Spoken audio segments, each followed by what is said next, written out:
Guys, how you doing? This is episode 15 now, right? 1-5. Yeah, we're gonna call this episode Ruben's secret topic. I have no clue what we're gonna talk about. It's not a secret topic. The thing that I wanted to do, quite oftentimes people, when they log into these video blogs and these articles and stuff like that, they see those people writing, those athletes, those trainers, as people that are really into nutrition and really being into health. And we are. That's the funny thing. But at the same time, we are normal human beings just like you are. We have our pluses and minuses, our pros and cons. And this is one thing that we want to demonstrate to you. And it's as simple as this. Don't think that anybody is above you or better than you. What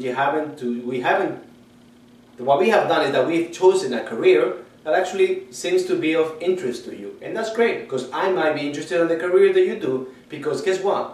All my clients, none of them are, well, they are trainers, a lot of them, but disregard that. A lot of my clients are everyday people that do all kinds of work.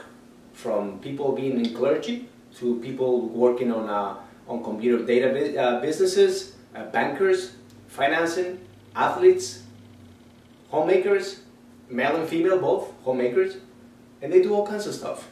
So what I want to put on the spot, Aram, right now is asking, Aram, what is it that you like to do? What makes Aram's life a better life? The best thing I experience in my profession. No. Yeah, forget about your profession. What is it that makes Aram's life fun? I know your profession already. You don't have to tell me. You don't have to tell them. They know who you are. You're a freaking health nut. I love to exercise. Okay. I like to contribute something to the humanity and to make the planet a better place, probably. Dude, that's great. What makes you get up in the morning? What makes me get up in the morning? Alarm? Yeah, me too. I get up 2 p.m. early every day. The alarm, that's what makes me get up. What makes me get up in the morning? This is a hard one. And I'm on the spot, so I have no idea what to say. You see, this is, now you know that the answer is going to be a true one when you put that person in the spot, but you don't pressure them too much. Not like there's a camera filming or anything like that, of course. Yeah, there's no camera. So this is what I say. What makes me tick and what makes me get up in the morning? The thought that I can make a difference in another person's life. The thought that we can be stronger as humans. The thought we can create a better place for us to live. The thought that I can have strong children and we can have a beautiful society. The thought of being together in something big and huge that makes you happy, that makes you feel loved, that makes you experience things on a completely different dimensions. That only makes me get up in the morning. There you have it, people. He totally lost it. No, he didn't. He pretty much wants the same thing that everyone else wants just as well. Who does not want to have a happy life?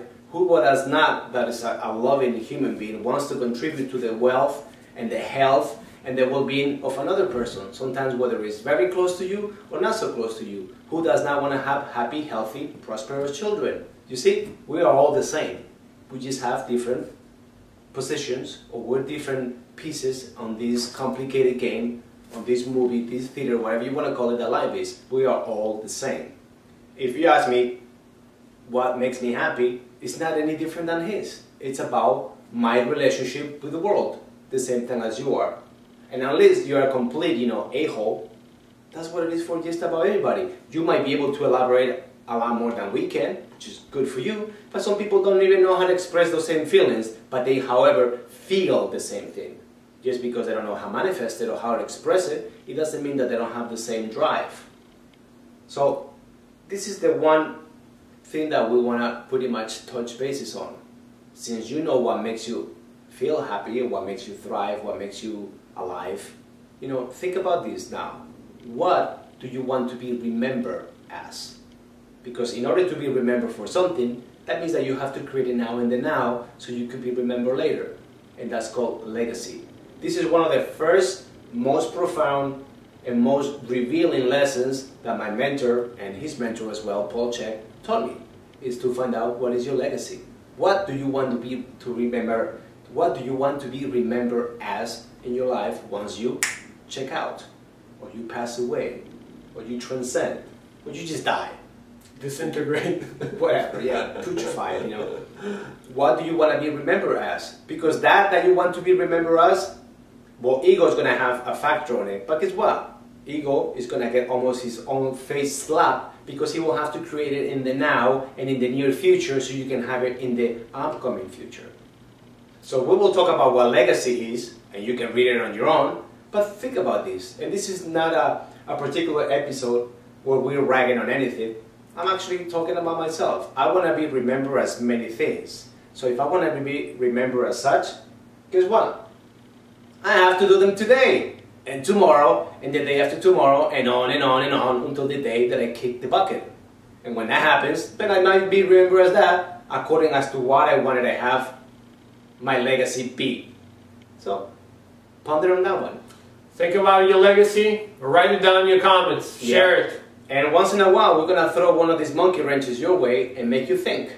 And I'm going to put Ruben on the spot one day too and record it. I love that, because you know what? That truly shows who you are. And I can guarantee you, out of my own pride, I will never edit even one bit, whatever the answer might be. Sometimes you catch me by surprise, and I could be like a... This is no edit show. None of the stuff that we do is edited. No. Sometimes we have screwed up because things have happened and we have made it different. But, you know, in those particular episodes where we say, you know, we'll call it the naked truth or whatever we decide to call it. Aram naked, whatever, as a thought. It will be honest to the heart, how we live our life, how we think, how we feel, just to demonstrate to you that whatever you might think that we might be really cool or not about it, that's entirely your decision. We're just going to show ourselves how we are. Because we don't want anybody else to perceive us to what is not. Because they're going to be deceiving themselves and thinking of something to us, sending us the energy that doesn't belong to us. And that's the last thing I want from them. That's a good episode. That's just what it is. Share your comments, guys. Thank you very much for watching again. Yep. This is Ruben. And that's Aram that I just crucified. He took it well. Well, talk to you later. Have a good one.